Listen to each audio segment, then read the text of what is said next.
بسم اللہ الرحمن الرحیم۔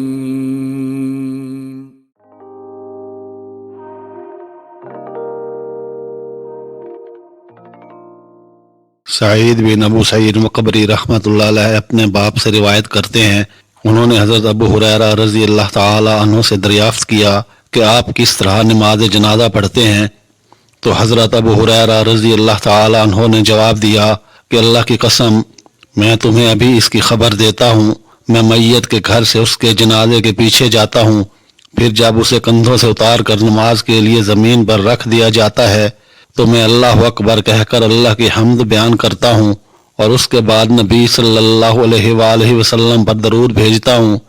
پھر میں دعا مانگتے ہوئے یہ کہتا ہوں، اے اللہ، بے شک یہ فوت شدہ شخص تیرا بندہ ہے، تیرے بندے کا بیٹا ہے اور تیری باندی کا بیٹا ہے، یہ گواہی دیا کرتا تھا کہ بلا شبہ تیرے سوا کوئی سچا معبود نہیں، اور یقیناً محمد صلی اللہ علیہ وآلہ وسلم تیرے بندے اور تیرے رسول ہیں، اور تو اس کے بارے میں ہم سب سے زیادہ علم رکھنے والا ہے۔ اے اللہ، اگر یہ تیرے علم کے مطابق واقعی نیک تھا تو اس کی نیکوکاری کے اجر میں اضافہ فرما، اور اگر یہ گناہ گار تھا تو اس کی برائیوں سے تجاوز اور درگزر فرما۔ اے اللہ، ہمیں اس کے جنازے کی ادائیگی اور اس کی موت پر صبر کرنے کے اجر سے محروم نہ فرما، اور ہمیں اس کے چلے جانے کے بعد فتنے میں نہ ڈال۔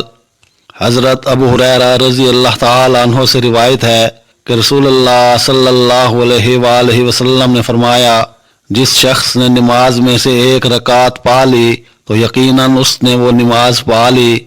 حضرت ابو ہریرہ رضی اللہ تعالی عنہ سے روایت ہے کہ رسول اللہ صلی اللہ علیہ وآلہ وسلم نے فرمایا، جب تم میں سے کوئی شخص دعا مانگے